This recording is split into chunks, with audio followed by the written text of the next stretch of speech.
Fijn dat je allemaal weer kijkt naar het kniphuisje van Renske. Jo. De meesten die hebben zo een baan en die gaan geen werken. Maar sommigen, ja, die zoeken de grootste smoesjes uit een manier dan de slaagt erover. Zijn er weinig uur, maar dat zijn er. Hier heb ik er een lui oog.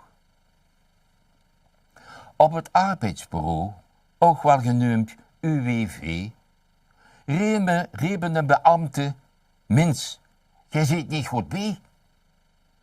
Wie de klanten zag, het is niet dat ik dit doe, maar ik kan nooit meer werken, door een lui oog.